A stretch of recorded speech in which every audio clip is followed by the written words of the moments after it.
take a seed, you plant it, you grow it, you dry it, you roll it, you smoke it, and it goes down smooth. Hey! Spanning the continent to bring you the truth about cannabis and marijuana law reform. I smoke pot and I like it a lot. The Russ Belville Show, the voice of the marijuana nation. Now, here's your host, Radical Russ Belville.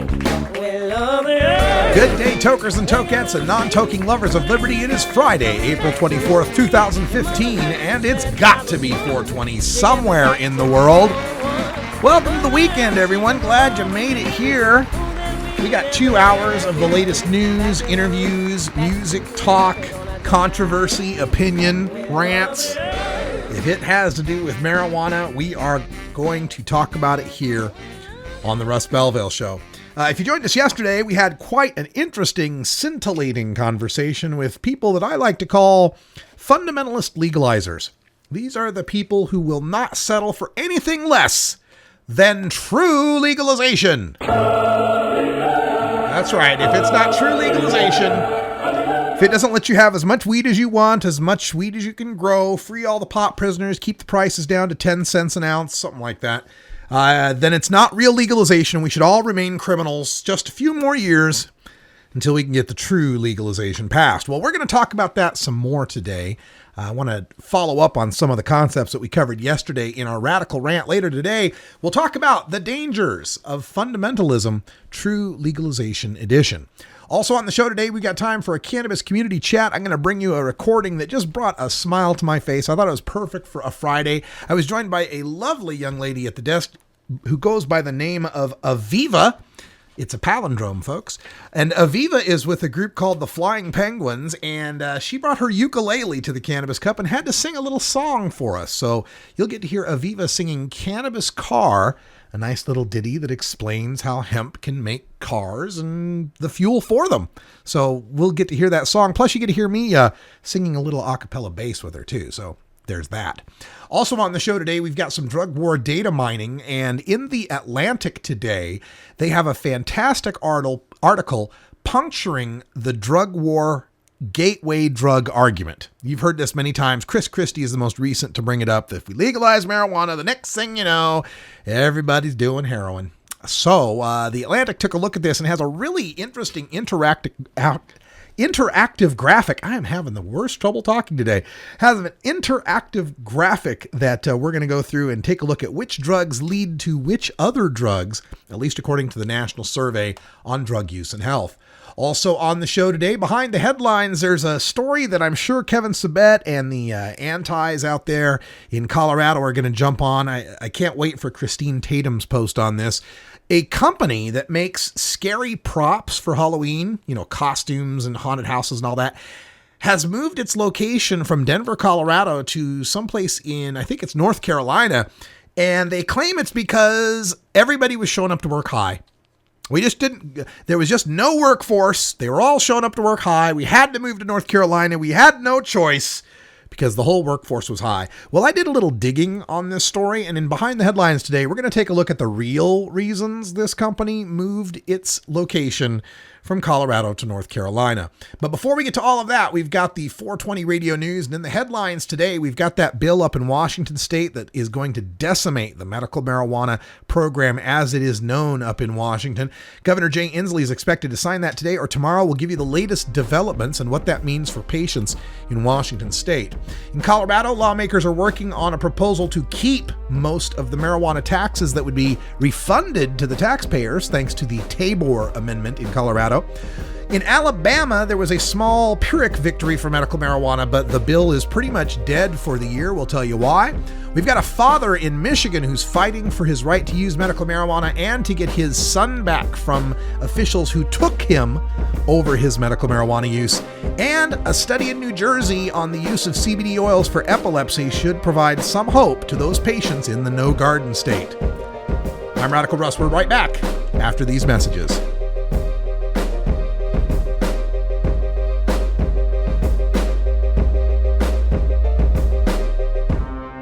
You're tuned into the Russ Belville Show, the voice of the marijuana nation.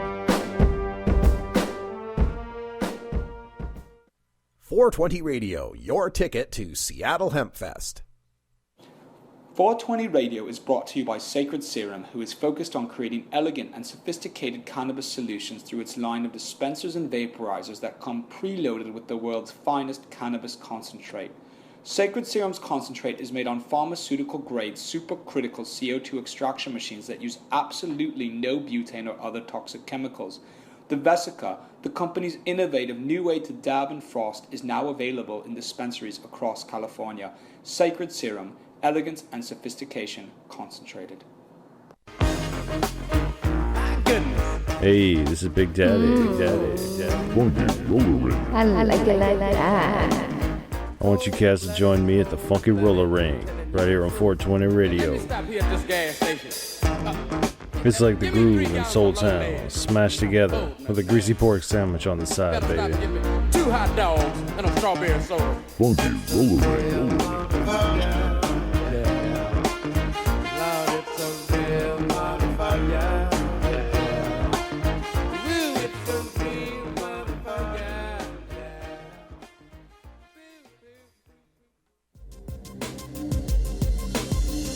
Are you tired of storing your herb in back alley baggies? Then keep your herb fresh and protected with Pottles. Pottles are airtight and odor-free. Not to mention they're reusable, BPA-free, and UV-resistant. Pottles come in a variety of sizes, styles, and colors, so go check out Pottles at mypottles.com. Use the code STASH to get an additional 10% off. Again, that's mypottles.com, mypottles.com, and tell them Radical Russ sent you.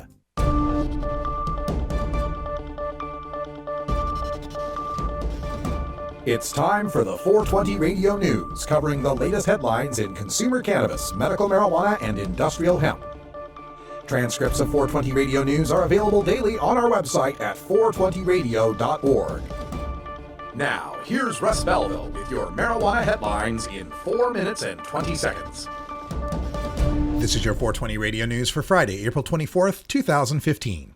Washington Governor Jay Inslee is expected to sign into law an overhaul of Washington's medical marijuana market that seeks to eliminate unregulated dispensary sales now that the state's recreational market is in place.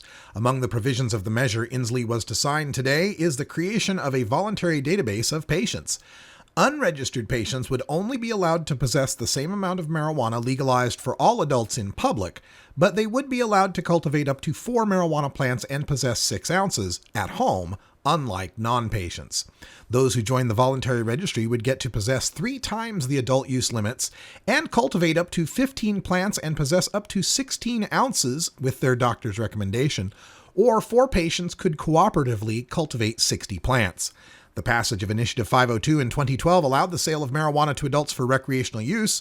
Recreational businesses have complained that they're being squeezed by medical dispensaries that have proliferated in many parts of the state. Colorado lawmakers started work Wednesday on a proposal to ask voters to keep some $58 million in marijuana tax collections. Colorado voters already approved the taxes on recreational pot sales in 2013. But because that ballot measure didn't account for a quirk in state law related to new taxes, the money will have to be refunded unless voters again approve the 10% sales and 15% excise taxes. Colorado made a total of about $76 million from marijuana last year, but the refund is required only for the new sales and excise tax collections, which totaled $58 million. The measure approved by the House Appropriations Committee does more than just ask voters to keep the money, though. For example, the new pot tax measure would set aside $300,000 for the Colorado State Fair. It would also set up a new $2 million school bullying prevention fund. Other new items include $1 million for poison control centers. Medical marijuana legislation won a small victory in an Alabama Senate panel on Wednesday, but the longtime senator and chairman of the committee that sets the calendar for the floor says the bill is dead. Senator Jabo Waggoner, Rules Committee chairman, said Alabama isn't ready for legislation that would allow patients with some chronic medical issues to purchase medical marijuana. Waggoner, who has served in the Alabama legislature for 49 years, said he will look at the legislation next year and the year after, but he doesn't think anything would change his mind on it this year. Senator Bobby Singleton's medical marijuana legislation received a favorable report with a 4-3 vote from the Senate Judiciary Committee on Wednesday afternoon. Only Democrats voted in favor, and the measure likely only passed because 3 Republican members failed to attend and another abstained from voting. Max Lawrence is a father from Spring Lake, Michigan, who is fighting for his right to use medical marijuana and get his son back. He's a card-carrying patient, but was charged with a felony after a single smear of oil was found in his home. Like many card-carrying medical marijuana patients across the state, Lawrence is caught between his doctor's orders and a judge. Now his 5-year-old son is taken away, and he is left with only supervised visits. All of this because Lawrence called 911 in September for a family medical emergency.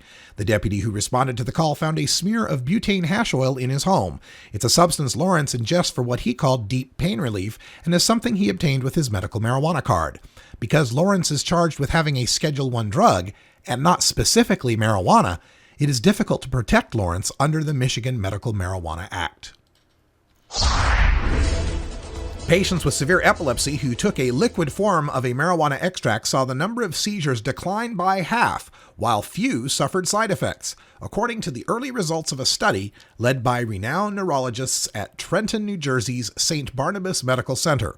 The study involved 213 people ranging in age from 2 to 26 who are diagnosed with debilitating seizure disorders and for whom other forms of treatment had failed.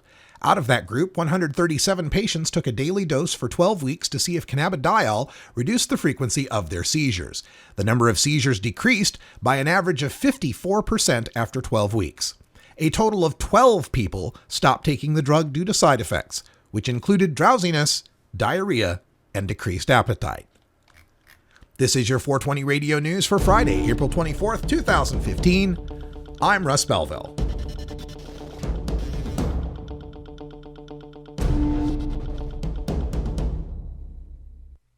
.420 Radio, your ticket to the High Times Cannabis Cups.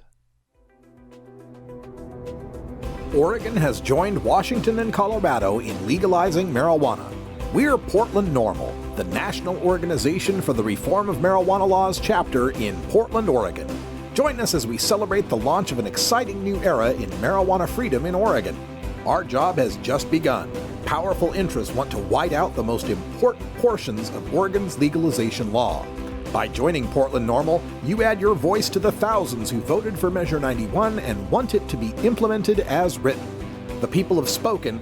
Now it is time for the legislature to obey the will of the people.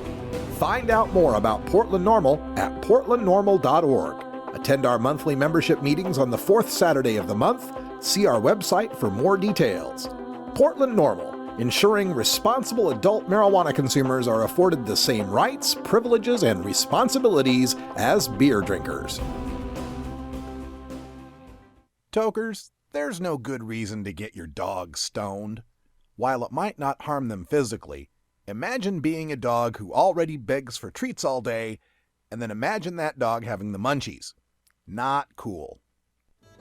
The Fingerboard extension has fretted instruments to enhance your creativity. It has new and used guitars and banjos from beginning to high class. The Fingerboard extension has National Resophonic, Husson Dalton, Larrabee, Heritage and Recording King guitars, and Mike Ramsey, Wildwood, Gold Tone, and Recording King banjos. The Fingerboard extension also has drum stuff, used gear, and parts. Stop by the Fingerboard extension, downtown Corvallis, Oregon at 120 Northwest 2nd, or check out the inventory on the web at fingerboardextension.com and reverb.com.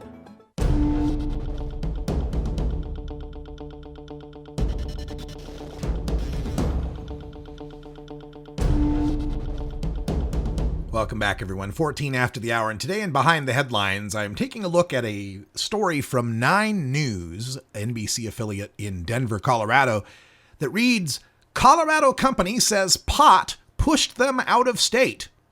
The story is about a company called Little Spider Creations, and they're kind of a prop house. They make scary monsters and props for Halloween and other sort of scary parties, I suppose. They've been in Denver for 24 years, but the owner has recently moved the company to North Myrtle Beach, South Carolina. Now, why in the world did he take his company with 47 full-time employees out of Colorado? Well, the owner, Mark Bronner, says too many employees were coming in high after the drug was legalized for recreational use in 2012. He was firing too many people and made the decision to move. Quote, The main reason we pulled out was because of marijuana. Marijuana got into our industry. Half of the sculptors will come in high. As soon as we'd catch it, they'd be let go. We went through 25 sculptors. Only 5 of our sculptors either were quality or would show up unimpaired." End quote. He also says you could see a difference in employees' work when they were high. They were just not as productive and had an "it's good enough" attitude. Made the decision to move to South Carolina. Now, this brings up the question. You've been running this prop company for 24 years in Colorado, and only now you're noticing that some of your prop costume horror gore guys are high? Only now it was legalization. Yeah, that's what did it. Legalization is what made all of these creative, artistic goth types start using marijuana. That was it. It was legalization. I thought it smelled just a little bit, this story, like there was something missing here. So I decided to start digging, and I went to Myrtle Beach Online. I decided to see what the media was saying on the other side of this issue, the place that he moved to. The story there is entitled, "Boo Comes to North Myrtle Beach, Props Company to Bring 35 Jobs." Oh, no, wait a minute. Wasn't it 47 jobs back in Colorado? Gee, it almost seems as if the company owner is trying to save some money on employee costs there. But let's keep looking. Props Company says, "Mark Bronner will tell you how much cheaper it is to do business in South Carolina than Colorado, and how easy Sandy Davis of the Myrtle Beach Regional Economic Development Corporation made the move east for his company." But the real reasons he's making scary sculptures in North Myrtle Beach are 2 feet in the sand and a book in a hand. "My wife told me this is the way I want to live." Oh, so now it's not so much that your employees were getting high, it's that your wife wanted to move to the beach. Okay, let's take a little deeper look into this. He created the business in Denver and created 35 jobs at Little Spider Creations, $15 to $20 an hour, making props for amusement parks, museums, haunted houses, restaurants, miniature golf courses, and so on. They fell in love with North Carolina when they went to the port city and went to North Carolina. They fell in love with the place. Back home, he'd been dealing with a nasty local government regulator and too many employees who came to work stoned after Colorado legalized marijuana. He started looking for space on Craigslist. They contacted the development corporation. Davis went and, CEO Mark Jordan of the North Myrtle Beach Chamber of Commerce stepped forward with a $25,000 check to help them move.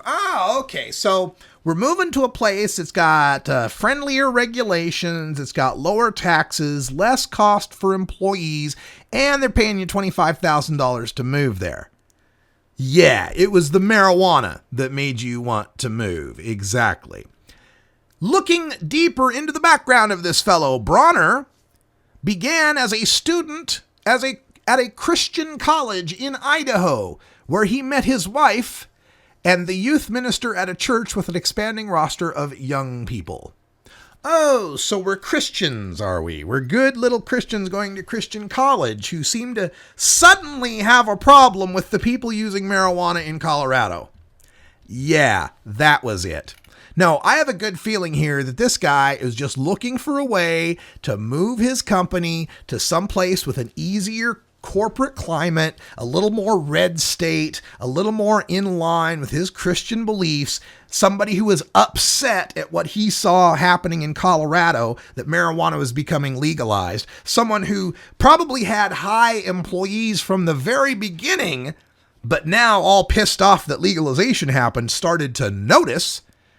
It's just this story just reeks here. Here's another point in the story.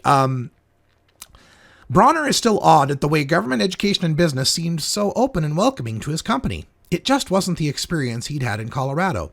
Davis helped Bronner and the 6 employees he brought with him find places to rent, and Nail Wilson, president of Horry Georgetown Technical College, has talked to him about creating a degree program for the kind of talent he'll need.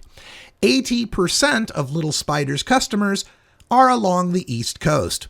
The big one is the Six Flags amusement park empire, and Bronner said the company will save $50,000 to $60,000 in shipping costs this year.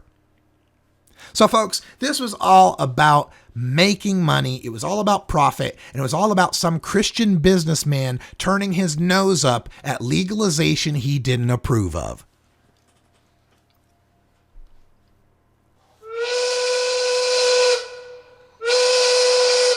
Denial ain't just the river in Egypt. And you know what? This is America. That's fine. Move your company. Take it out of Colorado. That's fine, because there's 3 or 4 or 5 or 10 new companies sprouting up in Colorado every month thanks to this green rush. Colorado will be better off without you anyway. We're back with some drug war data mining on the gateway drug argument when we return. 420 Radio, turning red states and blue states green. Support for 420 Radio comes from Kick-Ass Cannabis and Veggies, a guide to gardening with nature, authored by Kip Zonderkopf. Based on the ethos that a living soil is the foundation of a thriving garden, Kick-Ass Cannabis and Veggies is your guide to naturally growing resinous buds and nutrient-rich veggies. Get the ebook now with instant download at kickassorganics.com. Previews available on Amazon, iTunes, Nook, Google Play, Kobo, and many other online retailers. Oh man, I really dig this tune. You should really check out this groove. Cool.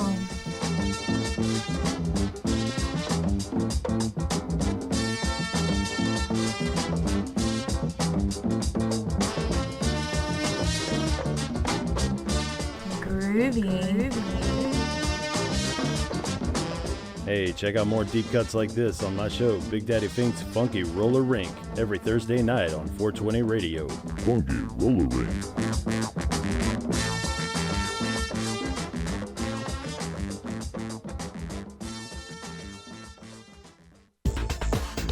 Are you in the market for portable vaporizers now? Get online to vapes.buzz, the quick and easy link to portablevaporizers.now.com. Vapes.buzz has everything you are looking for, including vape pens, herbal vaporizers, e-juice, parts, accessories, and more. Visit vapes.buzz and use promo code 420radio to get 10% off your online purchase, or just give them a call at 866-264-2415.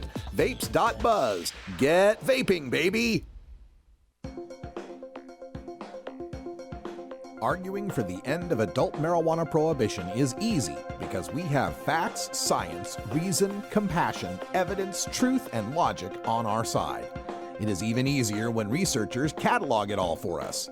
Learn how to gather the facts on marijuana use, arrests, seizures, rehabs, drug tests, and more in this edition of Drug War Data Mining. Welcome back, everyone. Almost 23 after the hour, and today we're taking a look at the gateway drug myth. The gateway drug myth, one of the great creations of Harry J. Anslinger all the way back in the 1930s, is the idea that if you smoke marijuana, you will lead inexorably on a path toward more dangerous drugs.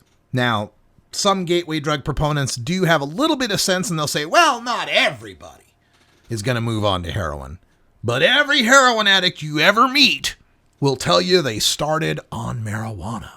That's the gateway drug in a nutshell.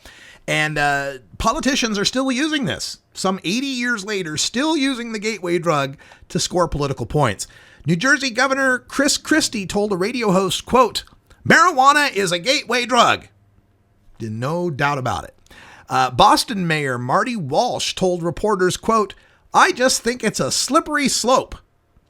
And even Dare still says, quote, "Marijuana is a risky gateway drug, experts say."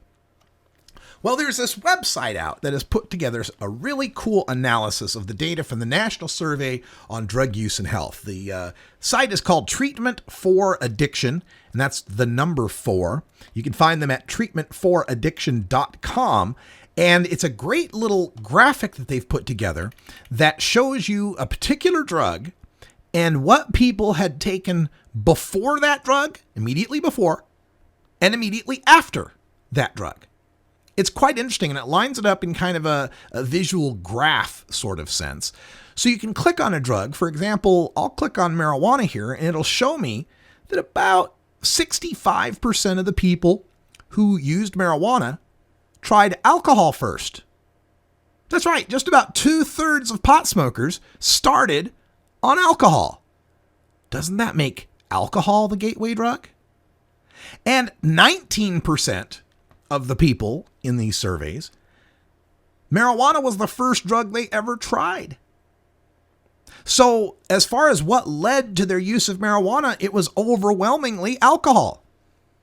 And then looking the other direction of the graph, it shows you what was the drug that people tried right after marijuana. Interestingly enough, 40% of the people who have tried marijuana tried no further drugs. That's a pretty lousy gateway. 2 out of 5 people don't even go through it. Then they got the graph for all the rest of the stuff. 17% of the people who tried marijuana tried alcohol after marijuana. So that's 17% and another 40% who did no further drugs. So we're about to 3 out of 5 people who didn't try any other harder drug after marijuana besides alcohol. Now, there are a few people that tried cocaine, about 11%. 8% tried hallucinogens, 8% tried painkillers, 3% tried inhalants, and so forth.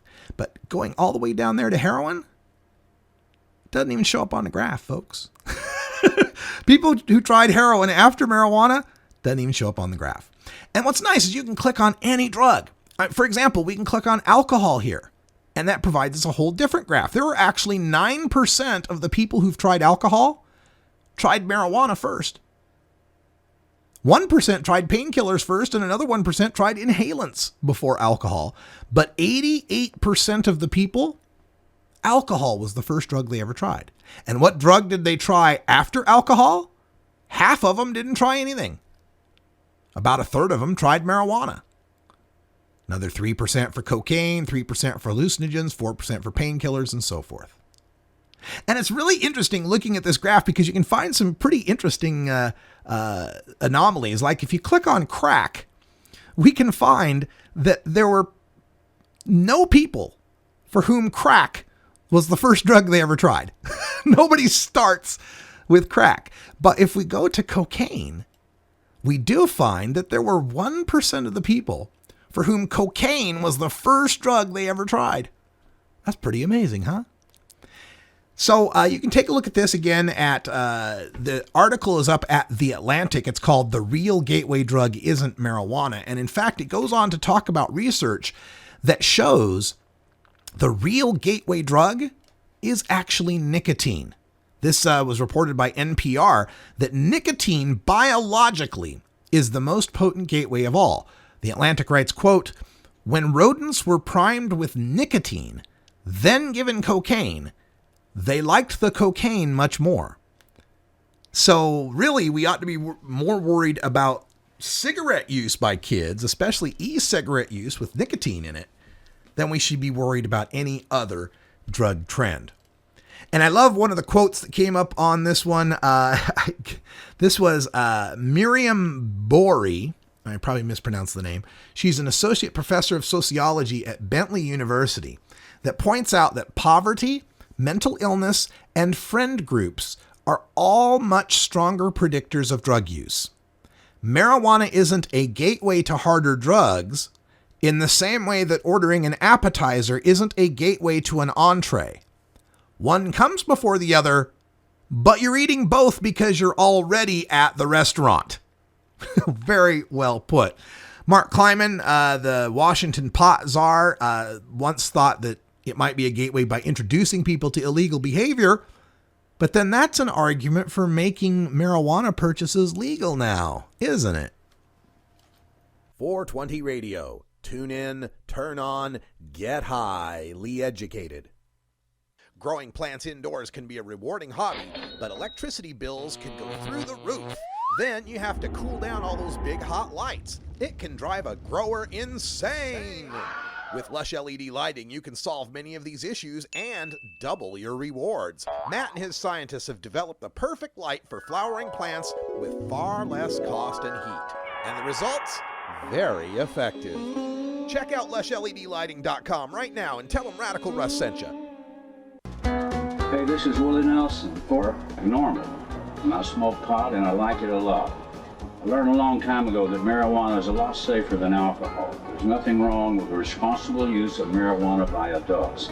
It's time we stopped arresting and started respecting those who smoke marijuana responsibly.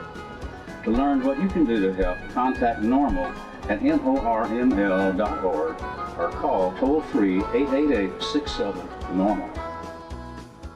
Hey everybody, it's Radical Russ here from 420 Radio, inviting you to be like me and get your ink done at Lucky Horseshoe Tattoo, Fort Worth's most female-friendly, clean, sterile, awesome tattoo shop. Thomas and his crew are true artists who can design you a custom piece or use a design you bring in. Lucky Horseshoe Tattoo also offers all styles of tattooing as well as piercings and all-around fun. In the DFW area, stop by Lucky Horseshoe Tattoo and tell them Radical Russ sent you. Trust me, it'll feel awesome.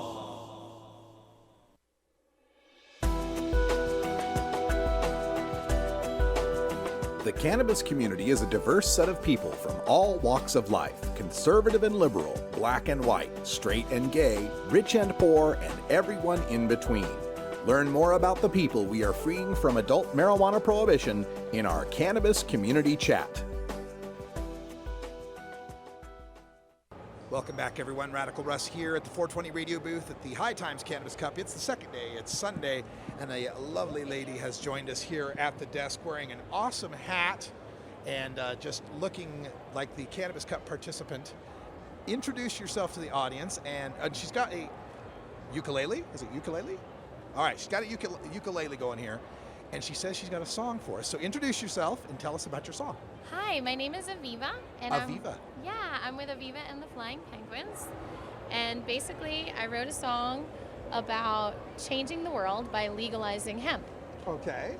And basically, the reason why this would change the world is because we would end our addiction to oil, which is not a renewable energy source. No new dinosaurs to make any oil for us, folks. So you just want to go into the song, or tell me more about how to get... Well, we'll do all that other stuff after the song. Yeah, I mean, I have this shirt on right now, that I'm selling at this festival. Cannabis and if card. you just scan it on either button, one button, it's you're going to watch this really funny video. Okay. Or fun video about the cannabis car. The other button, you can find out how to get the song. Okay. All right, so here we go. Oh my goodness.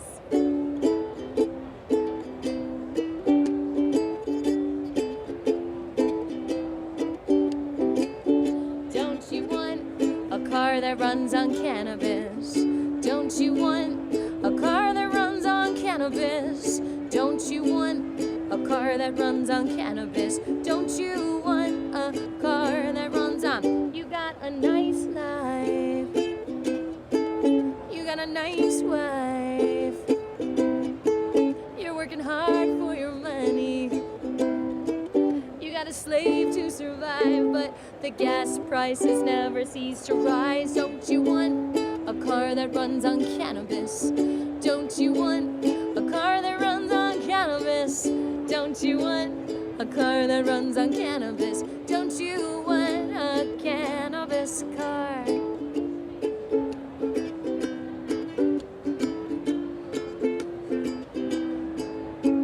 But can you run a car on cannabis? Henry Ford, he invented the design. That's right. How nice it would be to not smell like gasoline every time I take my car for a ride. Do do do do do do do do do do do, yeah. Do do do do do do do do do do, have my ride. Do do, don't you want a car that runs on cannabis? Don't you want a car that runs on cannabis?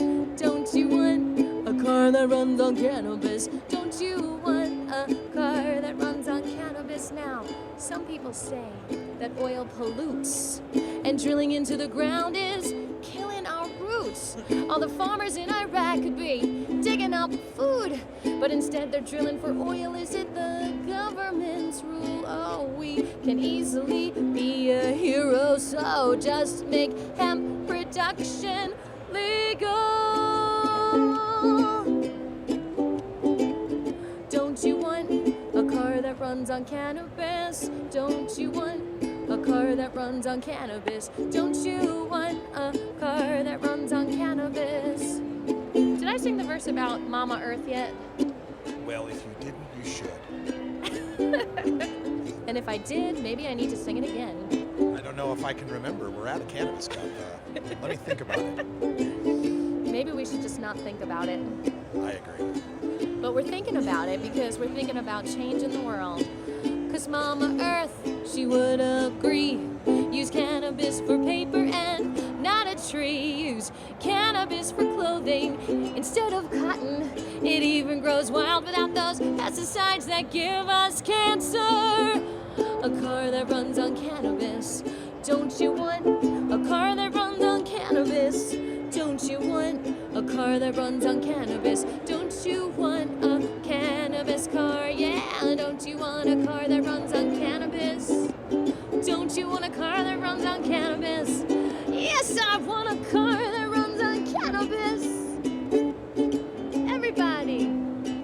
George Washington knew it. George Washington even grew it. Here we go. Do, do, do, do, do, do, do, do, do, do, do, yeah. Your money's made of cannabis. Do, do, do, do, do, do, do, do, do, do, do. Get yourself on that camera. Do, do, do, do, do, do, do, do, do, do, do, yeah. Do, do, do, do, do, do, do, do, do, do. Everybody now out there listening, clap your hands. Do, do, do, do, do, do, do, do, do, do. Everybody here, come on, clap your hands if you want a cannabis car. Everyone here at the Cannabis High Times Cup, come on. Do, do, do, do, do, yeah. Come on, clap your hands right there. Do, do, do, do, do, come on. Do, do, do, do, do. Clap along, we're changing the world. You know we are. Do, do, do, do, do, do, do. Thank you. Do, do, do, do. Woo, I don't see you clapping over there. Do, do, do, do, do, do, do, do, do, do. Clap your hands, everybody. We're changing the world. Visualize your dreams. Do, do, do, do, do, do. I don't see you clapping over there. Come on. Clap away the negativity. Clap in the positivity. You got this. Do, do, do. The power's in your hands. The power's in your mind. You got those hands. You can clap them. Do, do, do, do, do, do. You can sing too. Do, do, do, do, do, do, do, do. Dude, you got it. Do, do, do, do, do. Yeah. One more time, everybody.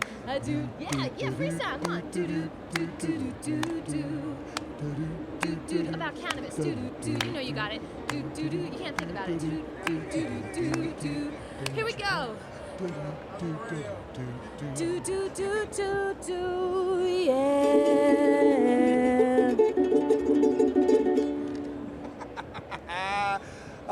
Avila? Aviva. Aviva? It's the same forwards and backwards. You have a palindromic name. How wonderful is that? Tell folks how they can get a copy of this tune and to connect with you on the internet. Absolutely. Go to Facebook and just look up Aviva and the Flying Penguins. We're on Facebook. We're all over the YouTube world of dimensions and all over other dimensions as well. If you are not on the YouTube world, you could just contact us, Aviva and the Flying Penguins. Send us a message and we'll receive it. And you can find us on CD Baby, iTunes, Pandora, all that stuff. All over there. So share it because we are sharing the love. And I do want a car that runs on cannabis. You are going to have it. I see it in your future. Oh, thank you. Hey, we're having a good time at the Cannabis Cup. Make sure you check out Aviva and the Flying Penguins. I'm Radical Russ for 420 Radio. Let's get back to the cup, shall we? Thank you.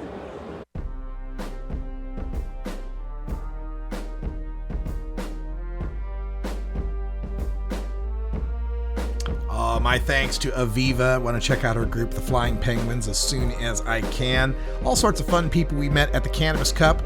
I'll be posting photos to my various social media accounts. You want to check them out on Facebook or Google+, where I keep the photo albums. And I do believe there's a picture of Aviva in there somewhere. When we come back, we're going to talk about the dangers of fundamentalism, True Legalization Edition, in the Radical Rant. Stay tuned.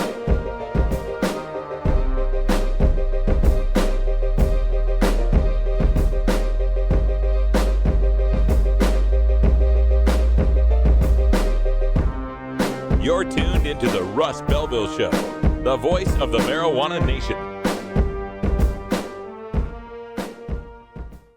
420 Radio, the world's voice of marijuana legalization. You know Herb Thrasher from the Herb Thrasher Flower Hour. Now get ready for Herb Age Designs for the proud cannabis consumer. Herb Age Designs, lifestyle gear for the 420 friendly. Herb Age Designs, we've got Frisbee golf discs and durable hemp gear. Herb Age Designs, we've got shot glasses, drinking glasses, coffee mugs, and beer cozies. Check us out on Facebook and online at herbagedesigns.com. And follow Herb Age and Herb Thrasher on Twitter.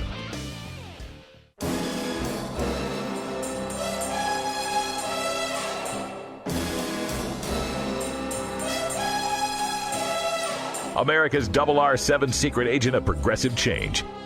The name's Belville. Russ Belville. This is the Russ Belville Show. Goldfinger, he's the man with the Midas touch. All right, stay tuned. The Radical Rant is coming up after this next message from one of our sponsors. We're talking about the dangers of fundamentalism, the people who would oppose legalization just because it's not perfect. Got even more to talk about that today. Make some more friends. Be right back.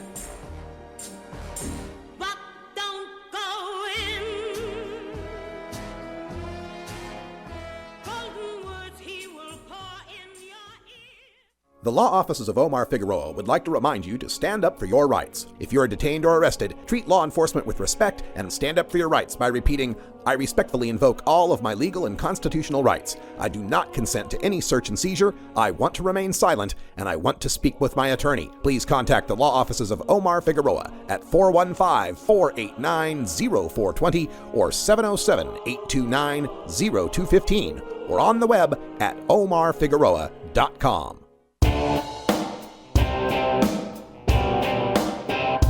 We must wage what I have called total war against public enemy number one. I support a change in law to end federal criminal penalties for possession of up to 1 ounce of marijuana. That marijuana, pot, grass, whatever you want to call it, is probably the most dangerous drug. Some think there won't be room for them in jail. We'll make room.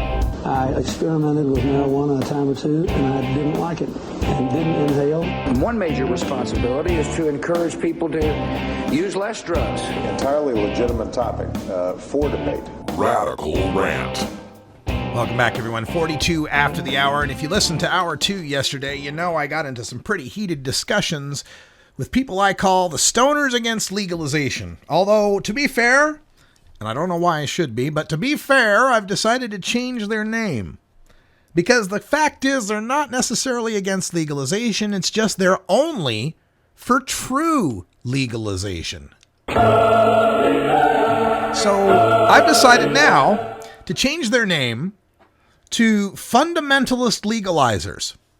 They put me in mind of the Christian fundamentalist types, the Muslim fundamentalist types, any sort of religious extremist. They have a certain ideology they hew to. They are the only ones that have the true faith. They've received the wisdom from on high from their anointed prophet, Jack Harrer, and the wisdom that was contained in the holy book, The Emperor Wears No Clothes, and by God, they're going to stick to it. And this fundamentalism has so much in common with the religious fundamentalists that I run into, and maybe that's why I get so steamed about it, so angry about it. This inability to compromise, to be flexible, to recognize political realities necessary to actually enact change. It's encapsulated here. Here's a perfect example. One of the comments I got back on Facebook from a woman who writes, and remember, when you write in all capital letters, that's shouting. So I'll approximate that for you. To compare Washington and Colorado's campaigns to California's decades-old legalization attempts is unbelievably undermining the collective intelligence and sophistication of California voters, where it is our number one cash crop and the genesis of cannabis subculture, as it has been embedded in our way of life for decades. We will not stand for a Colorado or Washington model. Lastly, this rhetoric about soccer moms not wanting a plant limit has absolutely no credibility. I, for one, a soccer mom, would want to grow and can my own tomatoes, and now cannabis for my own consumption, and am not concerned about a neighbor growing his or her own. That is the spoon-fed rhetoric of special interest groups that stand to make billions off an industry turned into an agricultural oligopoly. And you want to go down in history books as the public figure that turned out that past its dogma and played out talking points? Weak argument that you gobbled up yourself. Don't choke on the bones of its skeletal transparency. Okay, so is a perfect example of what I'm talking about this fundamentalist mindset, right? This genesis of cannabis subculture has been embedded in our way of life for decades. We will not stand for a Colorado or Washington model. Why? Because people in Colorado and Washington have legal jobs and are producing tax revenue for the state and can possess and produce cannabis without being prosecuted? That's bad? And this part about, well, I'm a soccer mom and I think everybody should be able to grow without limits, tomatoes or cannabis. Folks, fundamentalists, I should say, when will you get it through your thick skull that marijuana ain't tomatoes? Nobody's worried about your kid or their kid. Nobody's worried about their kid hopping your fence to steal your tomatoes. No voter is sitting out there going, gosh, if there were tomatoes planted all over people's backyards, there'd be chaos. There'd be kids making ketchup in school. Whatever the hell it would be, right? Can we at least admit to the objective fact that marijuana is a mind and mood altering substance? I don't think it should be treated like plutonium. I don't even think it should be treated like alcohol. I think it should be treated less restrictively than that. But I also understand political realities. That where we're going to get with our vision of marijuana as it should be can't be achieved in one fell swoop. And that to attempt to achieve it in one fell swoop and to actively fight against the more incremental efforts to make that takes us backward. That's the whole thing I'm trying to impart here. Now, I do get a little upset when I know that there are people out there working hard, putting in money and time on an effort that is doomed to fail. I've been that guy. I put effort and time and reputation into Measure 80 in Oregon in 2012 that I knew was doomed to fail. But I was a good soldier and I fought for it because you know what? It was on the ballot. Because you know what? This is a drug war and we are an army, and armies stick together and follow orders and achieve the mission. Even when you don't necessarily like the orders, even when you don't understand the mission. When marijuana legalization made the ballot in 2012, even though it was proposed by a guy that I personally dislike, even though I thought it was pie in the sky fantasy land that it would ever pass, even though supporting this measure kind of put me in a position of personal kind of hypocrisy because I had so valiantly or so loudly claimed it would never make the ballot and ended up making the ballot. I had to eat some crow on that one. And I did. And I went forward and I supported the damn thing and made commercials for the damn thing and did speeches and presentations for the damn thing, knowing it would lose. So I understand that feeling of being dedicated to a losing cause, of being dedicated to an ideal. I totally get it. And it's your life and it's your money and it's your time to spend. So long as you're fighting for legalization, I can be tolerant.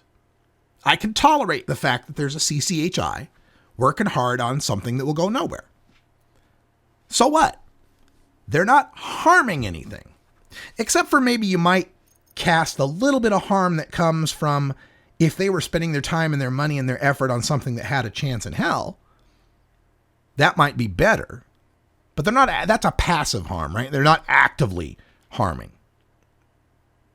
And then there's the problem of, these other groups that cast these pie in the sky ideals, and they troll in they haul in the gullible, the young, the uneducated, the ignorant, who say, yeah, that's true legalization. I'm all for that. And they said, well, gosh, if we only get each person who supports it to get 2 more people to support it, and gosh, if only every Facebook like gave $5, why, gee, we'd be able to have true legalization. So there's that harm.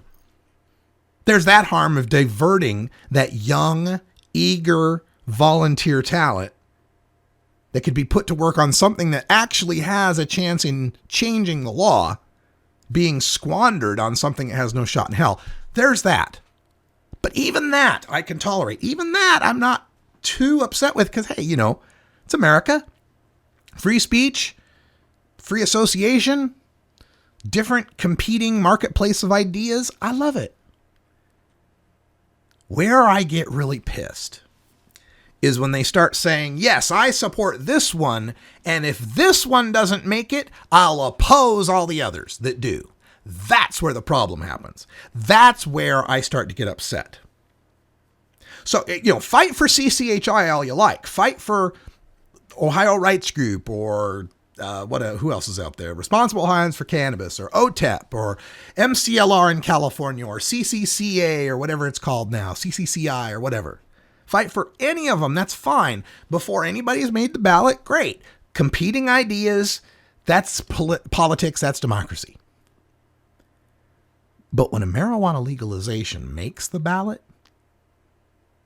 when there's something that we're voting on that decides whether or not a cop can take my liberty and my possessions and possibly shoot my dog Roscoe in doing so, when that's on the ballot and you vow to defeat that, you are no better than Kevin Sabet. You're no better than the DEA. You're no better than the prison guards, and you're no better than the sheriffs and the law enforcement and the rehabbers and the drug testers and everyone else who's going to be voting against it with you. That's where I get fundamentalist, is when it hits the ballot. When there's actual chance to change the world, and you would stand and thwart that progress because it's not progress enough for you, that's where we got a problem. That's where I'm going to focus all of my energy, attention, analysis, and political capital into exposing the fairy tales for what they are. There was a little more tolerance for this prior to anyone ever legalizing. Before anyone ever legalized, it was all theory. Had no idea. We thought that you'd have to have professional signature gatherers, professional campaigns, buttloads of money, backing from soccer moms and law enforcement professionals, and a public safety message. We thought that's what would win, but it was just theory. Maybe a grassroots campaign could win, run all by volunteers, promising complete and total legalization. Because again, at that point, it was just theory. But it's not theory anymore, people. 4 states have passed marijuana legalization now. And they all did it the same way. Now, they all had different language, quite different language in all 4 states. But they all did the same, they all played by the same playbook. And the first step in the playbook is that you don't start with the legalization you want. You start with the legalization a majority of the voters you poll will support. If it were up to me, if legalization were up to me, marijuana would be legal in personal amounts. Personal amounts would be defined as amounts not being used commercially. I'd be pretty much for an open limit. Nobody tells me how much beer I can have in my fridge is a personal amount. There's limits on how much beer I can brew at home. It's like 100, 200 gallons. So I suppose a 100 plant personal garden would be okay. Sure. If I were designing the perfect legalization, the age would be 18 with a diploma or GED, 21 without. I'd give some incentive for them kids to stay in school if they want to smoke weed legally when they're 18. Hell, I might make it diploma or 21. You get your diploma at age 17, I'd let you smoke pot. If I were writing these laws, the taxes would be kept low and they'd be exacted by weight to promote the movement of product rather than the maintaining of prices. But when we go to the ballot box on election day, Russ Belville is not the only voter. And neither are you. There's a whole bunch of people out there that are voters, disproportionately older people who are voters. Disproportionately the people who don't support marijuana legalization. And of the people that do support marijuana legalization, they support it in a very kind of limited trade-off sort of way. They're not into legalizing marijuana because they think marijuana is all hip and cool and wonderful and isn't it great and it's the healing power of the nations and hemp will save the planet. That's not why they're voting for legalization. They're voting for legalization because they've seen that 40, 50, 60 years of prohibition of it is a failure. They've seen that people that smoke pot, while they're annoying and smelly and whatever other stereotypes they might associate with us, at least they're not criminals. They're not meth heads. They're not crack addicts. They're not heroin junkies. They're not really causing a lot of problem. And I don't want to spend our cops' time or money anymore busting them. That's why a lot of those people in the middle are voting for legalization. And the minute you step out there with your fundamentalist garb on, with your all hemp suit saying, hemp will save the planet, it'll cure cancer, we'll legalize it, we'll fund all the schools, everything will be hunky-dory, and let's give people 99 plants and 12 pounds, you lose all those older people right off the bat. A lot of those people in the middle go, wait, what, 99 plants? At someone's home? You mean like the guy who has a house that abuts my kid's school could plant his entire backyard in pot? That's what you're saying I'm legalizing? These fundamentalists don't understand that you have to win the majority and that you're going to face opponents who will lie and mischaracterize what you're trying to do. For example, suppose CCHI made the ballot. I mean, let's, clap 3 times for Tinkerbell to stay alive and click our heels and say there's no place like home and leave some cookies out for Santa, and maybe CCHI makes the ballot. What do you suppose the first attack ad funded by Sheldon Adelson's money is going to say? Legalizers in California want to make it so pot farms can be put right next to your kid's school.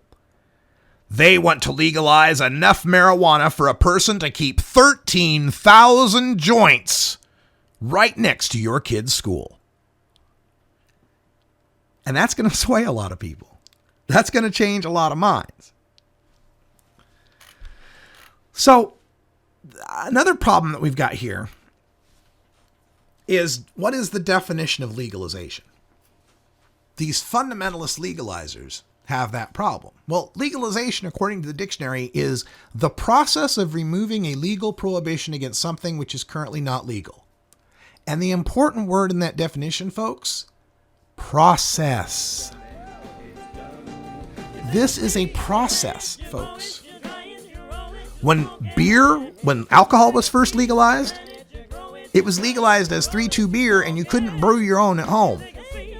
And over time, more powerful forms got legalized, got the right to home brew. More and more states dropped their dry prohibitions. More and more counties dropped their prohibitions. Prohibitions against advertising got lifted a bit. These are processes that we're working through. CCHI is a great vision for where we should end up. But we can't start there. We got to start with something the people will pass. And 2016 California is so important. We can't afford to fuck off this one. We can't afford a bunch of hippie dippies ruining this shot.